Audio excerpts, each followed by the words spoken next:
Harish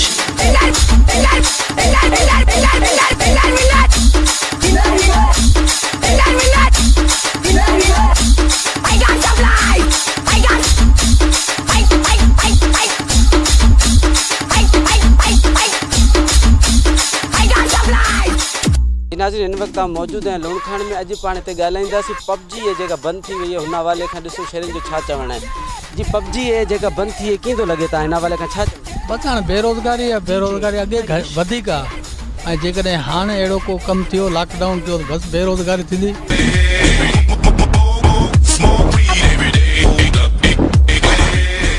Thank you very much, everybody.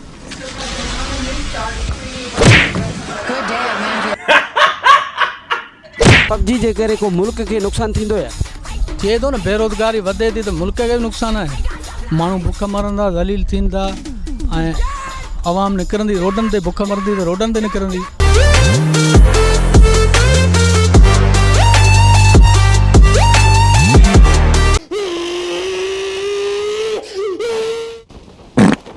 PUBG है, PUBG जे करे कीअं ॾिसो त कंहिंजो दौरु सुठो? पबजी इमरान खान जे दौर में सही हली पए या पंहिंजो नवाज़ शरीफ़? असांखे नवाज़ शरीफ़ जो दौरु सुठो, जंहिंमें रोज़गारी पैसो माण्हू तंग न हुआ। हींअर त माण्हू बेज़ार आहिनि, कहिड़ो कमु कनि छा कनि, शहर में नथा निकिरी सघनि, को अहिड़ो ज़रियो ई कोन्हे। पबजी कंहिंजे दौर में सही हलंदी? इमरान खान जे दौर में सही हलंदी है या पंहिंजे नवाज़ शरीफ़? बस इहो त नवाज़ शरीफ़ जे दौर में सही हुए।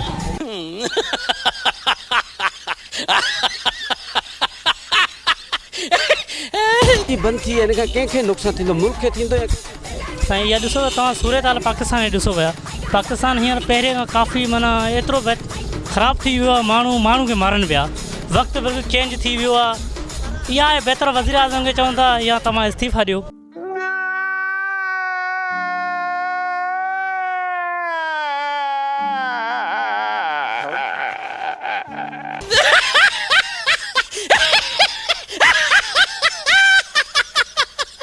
या त तव्हां पंहिंजे पाण खे पाकिस्तान खे सुधारण जी कोशिशि कयो त जेके ग़रीब माण्हू आहिनि हू केॾांहुं वञनि। जेके 5 रुपया कमाइण वारा आहिनि हू घर हींअर वेठा आहिनि, हू मजबूर इहा थिए न ख़ुदिकुशियूं कंदा पिया साईं। सभु ख़ुदिकुशियूं कंदे मजबूर थी विया आहिनि। इहो बहितर आहे त पाकिस्तान कुझु असां चवंदा जेके बि निमाता ॿिया आहिनि इहो आवाज़ उथारनि। अच्छा, पबजी कंहिंजे दौर में सही हलंदी? इमरान खान जे दौर में या पंहिंजे नवाज़ शरीफ़ जे दौर में? नवाज़ शरीफ़ दौर हली बि पई।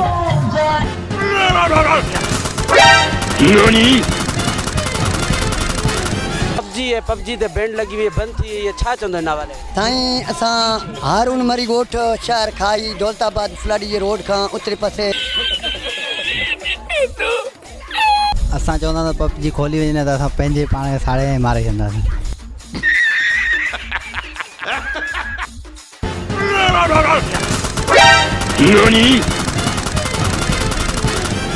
साईं इहो खुलणु खपे न त पोइ इहो रोज़गार बंदि थी वेंदो, अलाए माण्हू त ख़ुदिकुशी करण ते मजबूर थी वेंदा हलिया। अच्छा, पबजी कंहिंजे दौर में सही हलंदी आहे? इमरान खान जे दौर में, नवाज़ शरीफ़ जे दौर में? साईं नवाज़ शरीफ़ दौर में सही हलंदी बिल्कुलु जी।